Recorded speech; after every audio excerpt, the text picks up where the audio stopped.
Hey guys, just a quick video on our Holden Colorado unit. So this is an unopened box. Obviously it's for a D-Max, MUX and Colorado. So opening this just quickly, this is what will be the kit. So take this foam out. So these are all your accessory cables. So we'll worry about those later in the install, but these are all your antennas, your USBs, all of that kind of thing. This is your main harnesses. So these are what connects the car to the unit.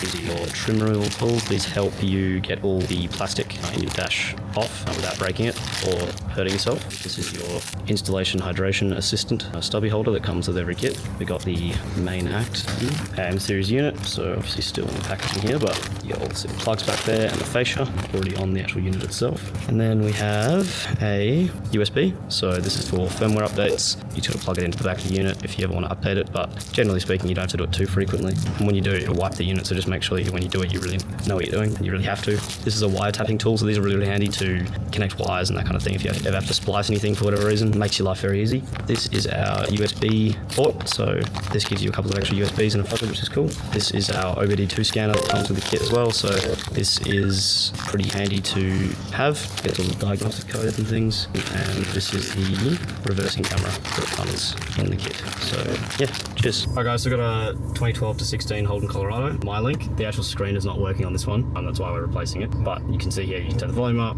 the screen doesn't work. But we put it in reverse, there's some beepers that come on, but apart from that, not ideal. You got steering wheel controls that are very delayed, just like cruise control and that kind of thing, but nothing crazy. So, wish I could show you more about this, but it's kind of not working. So, but okay, so to get this out, you obviously need to get this out. So just shimmy it around. The clips are usually pretty hard to remove, which is kind of annoying, but sometimes they're not too bad. And then up here, you just get this under here, just pop this off, which should come off with relative ease. There you go. Just work from corner to corner, and you'll have to take this hazard switch off. So there's a little tab here that you just press down on and you pull that out, and then you can just put that in the back. So from here there are some Phillips head screwdrivers you got to get out, but to get to those you got to really remove these aircon vents. So let's get rid of this quickly. So to get these aircon vents out, generally speaking, you can get under at the bottom, and with any luck, just find yourself a Phillips head screwdriver, and it will be on a bit of an angle, but just got to take these out and keep them somewhere safe. So you should be able to just get these out one at a time, and then just do that on all four, and that'll be the next step.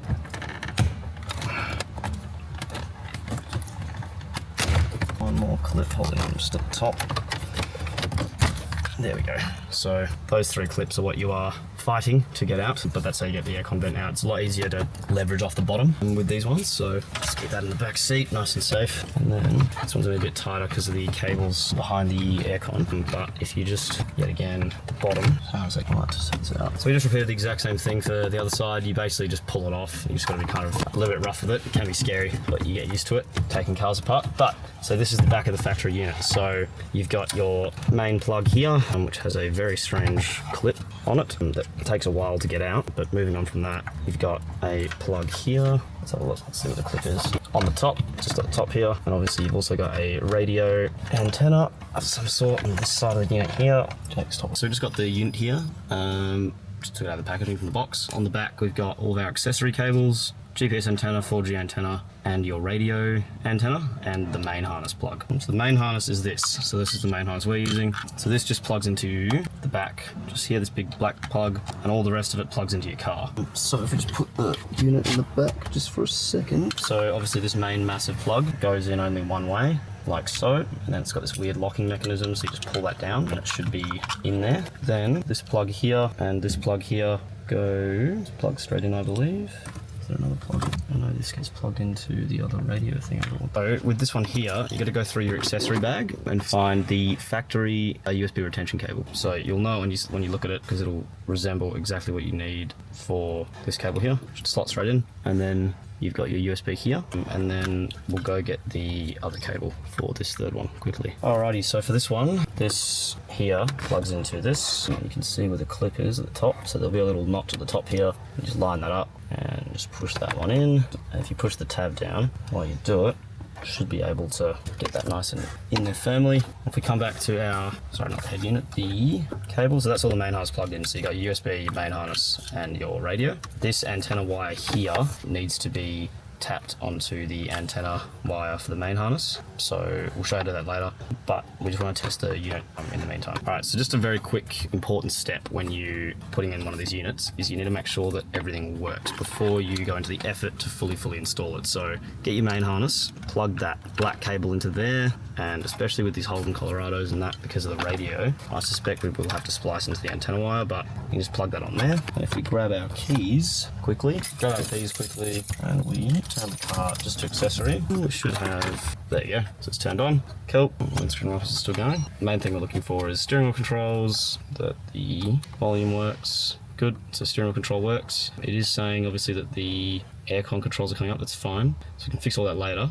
But for now it's just saying that cool, so the steering wheel controls are working, as you can see. So it works as well, straight out of the box, which is nice. If we go to the radio app and we press search, I suspect we're going to have to tap into the antenna wire, but it should be alright. When it scans, it doesn't actually play any sound either, so this isn't it not working, it's just going through all the different stations. Cool. $50,000. Mix 94.5 is famous for the no repeat workday.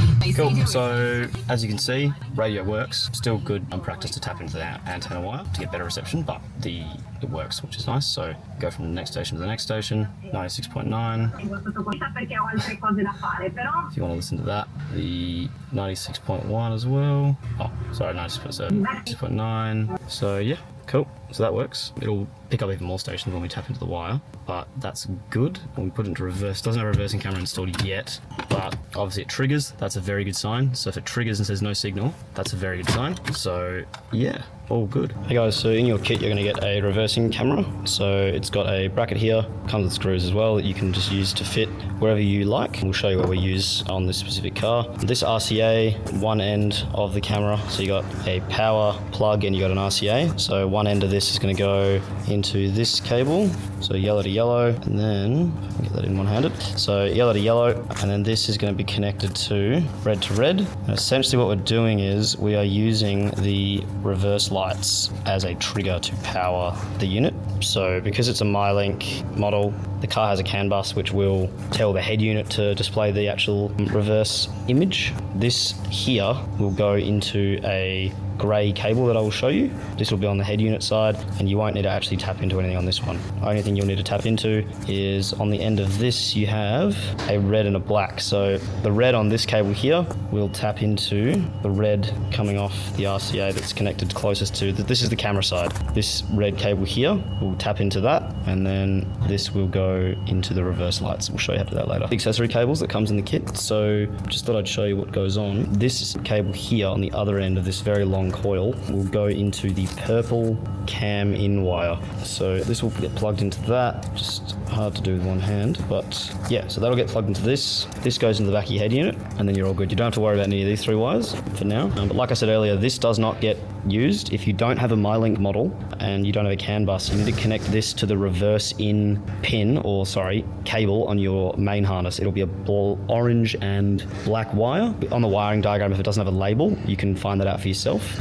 But yeah, that's how this reversing camera works. Alright guys, so because this is the CAN bus module, you don't actually have to tap into those reversing lights. So I thought we would just show you how to do that here. So if you do have a MyLink car and you get this cable grey 6-pin plug, on that will be an F-cam 12 volt. And the front cam 12 volt, when you go in reverse, will have power. So instead of having to go through your reverse lights and hassle that, instead of that, you can just connect it to that. So here is our camera, right? And we've attached that to the big coil, and we've also attached it to this red cable. And as you can see, if you look at one of the diagrams for this, usually you tap this into the reverse light 12 volt and this into the ground. But all we have to do here is use, like, obviously crimp the wire, and then also I'll just quickly find, there we go, Here it is. We've run out of our normal wire splicing tools. So all I've done here, guys, I've just twisted the front camera and the front camera 12 volt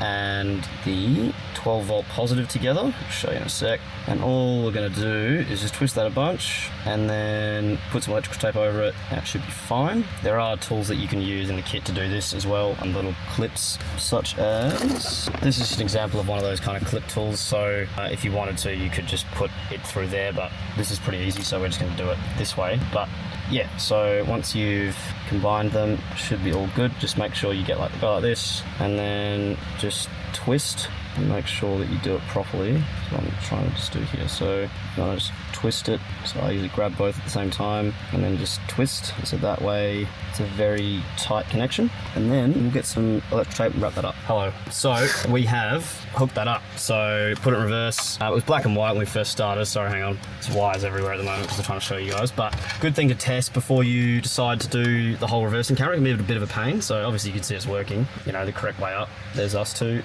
So just to recap, what we've done there is we've installed the, there's so much cabling everywhere. Where did we tape it off again? Where was it? Oh yeah, just here. So off the grey cable, the front camera 12 volt was connected to the red cable that was coming off the camera. So if you get the red output coming out of your camera, and you trace that to this, the other red to red, you trace that wire back, it'll be black and red, split it at the end, and then attach that to this front camera 12 volt, and you will get a camera input. How good? Hey guys, so just quickly explaining how we've wired up the camera here, because we actually don't need to tap into the reverse lights for this one, because it's a MyLink, so it has a CAN bus, which is this little box here. So basically, you get the grey plug, so it's a 6-pin, and this one's got a purple cam in wire. It's got a front camera, we call these RCAs. It's got a ground 12 volt and a normal positive 12 volt, and that plugs in just down here at the bottom. These can't go anywhere else apart from where they're supposed to, because I got a little groove on the side to make sure that they're either lower or above. So from there we have plugged in, you got this big coiled up, and this is the cable that you run from the back of your car to your front, and all it is, it's an RCA and a trigger wire on one side and an RCA and a trigger wire on the other side. And all we've done is we've attached the front camera 12 volt positive to the trigger coming off this RCA, and on the other side of this cable where this other positive is, we attached it to the 12 volt that comes off your camera. So you remember coming off the camera there is a red RCA and there is a yellow RCA. Like I just said, one of those goes to this big coil, and the other one, this is the power source, and this is the actual video connection. This one goes over here into the coil. So that's how it's all wired up. So you got to transfer these clips over for your fascia, and the way to do it is, see this little area here, there's a clip on each side. So all I'm doing is I'm getting a screwdriver and I'm essentially just putting it under this side's clip, like so, like that, under there, on a little tab, making sure it's not in, and then on the other side, you can just use your fingernail and get on that little tab in the middle, and just pull it, and then it should pop straight off. So with those clips, you're just using one here, so on the new fascia, sometimes they can be a bit hard to actually clip in, but generally speaking, they're not too bad. If you pull down on both sides, or you can like flex it outwards and put it on that way, but either way, you'll feel it when it clicks. You just got to make sure that you push it on properly. But also when you put it back into the car, it'll really push the clips into place. See, that one clipped in really nicely. Sometimes they don't. It's not the end of the world if they don't. It's just some of them do, some of them don't. Give it a bit of a wiggle. If it doesn't, turn it the other way around. But if not, like I said, when you push it into the fascia, that will generally clip it down very, very well and very snug. The hazard switch from the old car, all you do is you literally just slide it in and it should just click straight in. We're up to that part in the video where we use our accessory cables. So just to my left down here, I've just put all my accessories. You'll find them in this one big bag, but we'll just go through them quickly. So first of all, on the back of your unit, you'll find there's this 8 plugs here. Now we had this in earlier from when we were demonstrating the reversing camera, but this is the reversing camera plug. Now these plugs can only really go where they actually should go. So you've got your main harness here that connects to your car, and then coming out of the unit, you've got these plugs here, and then you've also got your radio antenna, your 4G, and so obviously this gets plugged into, this is the power for your camera, and this is the video output for your camera. So that's what that is. We'll show you when we fully hook up the reversing camera later. So this is the bag labeled GPS antenna. So this is just for those of you who will be using HEMA maps and all that. I mean, just put it in anyway, but you'll see the blue little antenna here, which will correspond to where it says Jeep on the back. So you can plug that in. I'll actually do it later. That's what I recommend, doing it later. Once you've plugged in all the rest of it, that's what that is. Yet again, this is your 4G antenna for internet. Just do that later, pocket that. This is your SIM card tray. So it's quite limited uses for this, but we just include it anyway because some of our customers have specific needs. So it's always good just to have that extra functionality. And this is that 6-pin as well. But like I said, if you tried to put this into where that other 6-pin is, so both of these cables are 6 pins, you wouldn't actually be able to. So this blue one here just goes into the top row of cables. Just plug straight in. Just tuck that up on the top. This packet here, this is our USB rocker switch. So it comes with one of them dropped on the ground, but one of those, sorry, 2 of them. Yet again, just put this away for now. Do that later, just explaining what they all do. Best to keep everything in bags and things, I find, as well, if you can. Definitely helps when you're trying to find everything again. USB rocker panel switch, GPS. This is your OBD2 scanner, so this will just plug in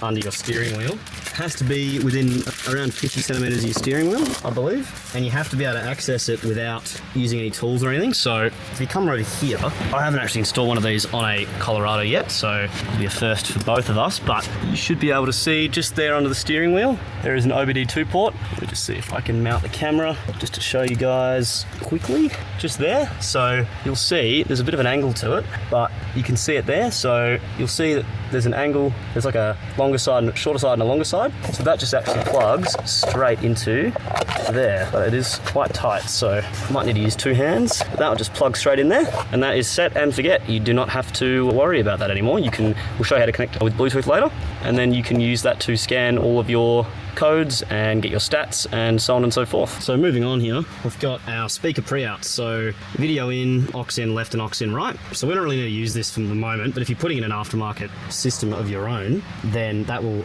definitely help. You'll need these. So where this one goes, as you can see, if you're ever wondering where something goes, how many pins does it have? Okay, this has got 8 pins. All right, and where's the groove? The groove is on, facing this way, the left side. All right, so there's 2 8-pin plugs. One's got one on the left, one's got one on the right. So you just plug that one into the top right there, and you can just tuck that one away again. That's just us future-proofing the unit for you guys, just so that make sure that you have everything you need when you decide to upgrade later. So this one here, this is a USB cable that we supplied that also comes with the external microphone cable, connection I should say. So this is probably one of the most useful cables in the entire kit. So 10-pin plug, and that one just goes down at the bottom with no grooves, so just down the bottom left there. Oh, sorry, second from the left. It should just click right in. There we go, hear that click.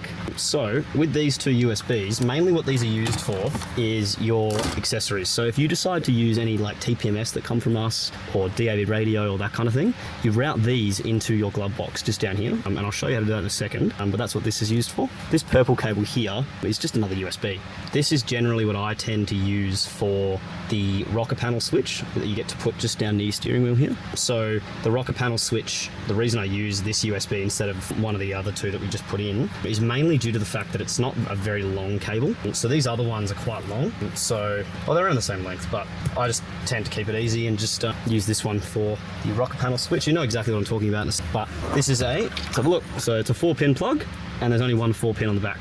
So that one just goes straight in there, and you can just tuck this one up nice and neatly just behind the unit. So what else haven't we got for us? We've still got our antennas to go through, and apart from that, we've got yes, here's the external microphone. So this one we run through our A-pillar, and if you go back to that plug, the white plug with the 2 USBs coming off it, you'll find this audio jack. So that will just plug straight in there, and you'll have to run this up to the top right of your windscreen. We got a video on that, on how to do that. So it's pretty easy, not too hard. It just involves some clever routing of cables. So that's all done. These are also more speaker pre-outs. So this is our, what is this, a 17-pin? So this is the biggest one that we have. So this one just goes in the top left there, and it also contains your Bluetooth or Wi-Fi antenna as well. So that's very important cable there. You don't really need to use any of these. These are only if you got an aftermarket speaker system. So look, so this cable here just has a Bluetooth/Wi-Fi antenna. It's redundant if you use this cable, so just don't worry about that. And I think that's it, apart from the antennas. So when it comes to the antennas, is, generally speaking, you want to make sure you put them in a clever spot. So this is your 4G antenna, and what we tend to do with the 4G antenna is, sorry, just let me adjust the camera quickly. So what we tend to do is we want to have a clear view of the sky, especially also the GPS antenna. And to achieve that, what we do is we take off this top panel here. We're just using a trim tool, just like you did the rest of the car. So hopefully if you're at this stage, it should be pretty easy to pop off, but it shouldn't require too much force. You should just be able to pop it off like so. It's got a switch. So that's a little storage compartment. Actually, I didn't even know that. That's all right. So that shouldn't get in the way. So if you want to install your antennas, you want to do it under here. So essentially just below this little storage cubby. So what I'll do is I will show you. This is the 4G, this GPS. So it's got the sticky side to it. So what I'm talking about, by the way, if I can just get under and show you guys, is just under there. You'll see just under here, just up here. If you open the storage top compartment, and you'll see what I mean, just below this piece of plastic is where you want to put it. So I'll just do that now, just quickly. So you want to get this sticky red piece of adhesive and just peel it off. So just come off pretty easy. And you want to make sure it's stuck to a nice flat surface. So if you have a peep underneath, there is very flat surface underneath this cubby hole. There's just a rib that goes through the middle. So if you feel with your hand before you put it in, just have it feel. Okay, that's pretty flat there. So I'll bring my other hand up, make sure it's wide enough, big enough. Yep, no worries. Cool. And then just stick that just under there and make sure you push nice and firmly. And then obviously you can undo this. I'll do that later just to keep it nice and neat and tidy in the car. So there's slightly less cables running everywhere. Same deal with this one. So this is the 4G antenna. So exactly the same. You want it to have a clear view of the sky with no metal in between it and the sky. Plastic trim is completely fine. The mat here is completely fine if you have one of those. It shouldn't be an issue. So yet again, you want to just come under here, and just to the right of that rib, there is another spot just about here. And if you have a look, you should just be able to stick it under. You push nice and firmly, and it should just stick right on. So those are your two antennas. And then interestingly, this is our radio antenna we supply with the unit. So this is quite interesting. It's not the usual setup that we have, but oftentimes cars will have nuance. So I'll just cut to when I get this cable ready, and we'll continue from here. So actually I just forgot, coming off the car, we have this antenna cable. So it's got ANT 12 volt and it's got an antenna connection here. So generally speaking, what you want to do is, this is a heat wrap connection here, and then coming off this is a heat wrap connection. I'm coming off this cable here, but coming off the main harness is, let me see if I can just change the camera angle here for a second. Coming off the main harness, you have a look for a blue cable that's just completely by itself, and it'll say ANT on it, meaning antenna, and it'll have a little plastic thing you can just slide off like so, and then this is meant to be connected to this cable here. So this is coming off the main harness, and this is coming off that radio adapter plug that we installed earlier when we were going through all the car plugs. So blue to blue, it shouldn't be too bad. All I'm going to do now is I'm going to crimp this so I have raw wire, and I'm going to stick it inside this. You can either crimp it, or you can obviously also heat wrap it. Just depends what you want to do. What I'm going to do is now is we're just going to start routing all of these. So this is this USB cable that had those two USBs. So if you look just through here, right, on your glove box, you'll notice that there's actually a little gap there. If you come up here and look from the head unit side, if you look down there, you'll be able to see my, where is it? Thing is, if you shine a light down here and you look through your glove box, you'll be able to see the light, and that's a good indication of how and where you're going to route the USBs. So if I grab these and just, also you gotta be careful, don't put them through this hole or through here, because you might interfere with your aircon. But if you put it under through this little hole here, it shouldn't really be an issue. If you route it through here, it's a pretty obvious hole there, to be honest. Just play around, you're gonna have to just shove them in basically. You gotta bend the glove box a bit usually as well,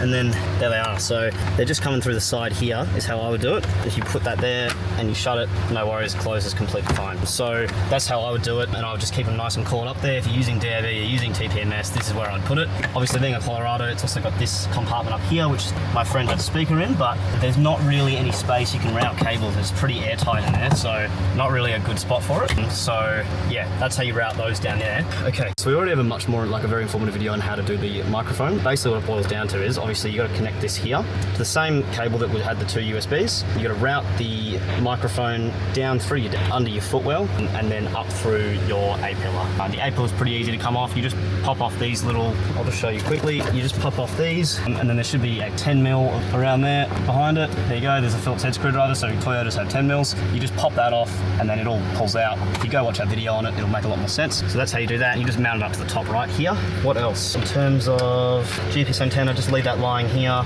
Leave these pre-outs for the speakers lying there. Should be all good from there. So all I'm doing, guys, is I'm actually keeping these in their coil. I'm just removing one length and I'm plugging in the USBs. So this is the 4G, purple to purple, just plugged in the GPS antenna, which is the blue one. I just do that to keep it nice and neat behind the dash. That's unnecessary, don't do anything with that. This is the extra USB, so we'll keep this in mind for the rocker panel. So don't need to use that. This little cable down here is for our reversing camera, so we're gonna hook that up later. And that's it in terms of accessories. So we will just show you next how to plug in the USB rocker panel switch. We are just gonna start doing the USB rocker switch. So here, so this is a fast charger. So this will charge your phone faster than a normal charger. And this is just like audio, it just means a normal USB. And on the back, you'll basically see that the QC 3.0 correlates to a black and a red wire. And the audio just leads to a normal USB. And earlier in the video, when I said that I was gonna use that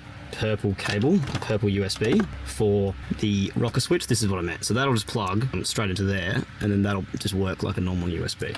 But in the meantime, the more complicated part of this whole scenario is this positive and negative. But all you have to do is you just gotta splice into some stuff. So on the main harness, I'll just show you guys. So the way you read them is pin 1 up here. So it goes right to left. So the pins we're looking for is pin 16 and pin 18. I believe. Yeah, so that would be 20. So this is 18 here and 16 here. So the black cable that goes in there, you just got to follow them back essentially. So all I'm doing is I'm just having a look. So 16 will be the 4th and 18 will be the red and 16 will be the 5th, sorry, from the outside, because 20, 19, 18, 17, 16, because that's the orientation that you look at. So this should be on also all of the wiring diagrams as well. So if you have a look at that, it should be easier to look at. So refer to the wiring diagram. But essentially if you flip it over, it'll be on this side, so it'll be up here. So it should be the red wire and this quite big black wire. So I'll try and see if I can just follow those back and I'll show you guys what it looks like. So I found that wire that I was talking about is this very thick black wire. So what I did was I found it, you can see just here. So if it's the 16th, it'd be the 5th from the right here. So it's quite thick compared to the other cables. If you follow that back, you will find that it is just here. So we're going to splice into that with a T connector to the black, and then we'll find the other cable and we'll do the same, and then this should all work. So with these ones, guys, make sure that you lift them all the way up to make sure when you close them they fully connect, but we're just going to use one of these. So all we're doing is we're putting the ground in, ground out, and then here we're going to put the negative coming off the USB rocker switch, so splitting the signal into this as well. So all we do is just push the actual USB port into here, making sure that you thread the wires. Luckily, unlike a 200 series or whatever, it's literally just here, so it's very easy to access. But using the negative wire, we're gonna get the wire crimping tool. It's just down here. Just gonna splice that wire like so, just twist it a little bit, and then very, very easily and conveniently, you just shove it in here, and you just push that down, and now it's secured in there. So that'll have negative going through it. Then we need to go, so that was pin 16, we need to try and find pin 18 now. So it is that red wire. We are looking to go into here and into there. So this one here. So this is pin 18. So if I get some scissors and I cut this, we'll just cut back to when we're just going to do the same thing that we did with the other cable. Hey guys, so when I spliced into this, it didn't turn on, and I realized I'd actually made a bit of a rookie error here.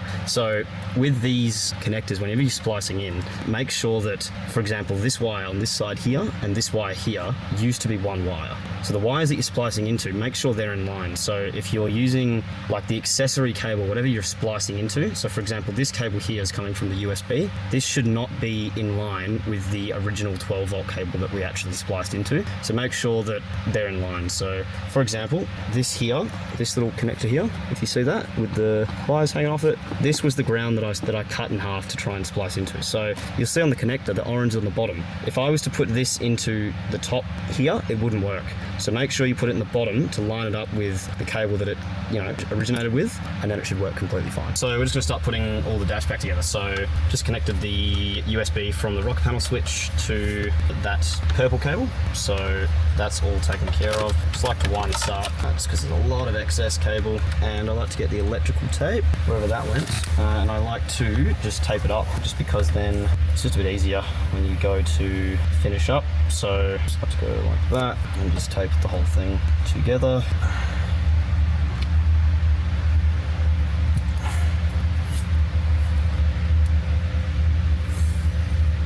And then you've got the scissors and just gets cut.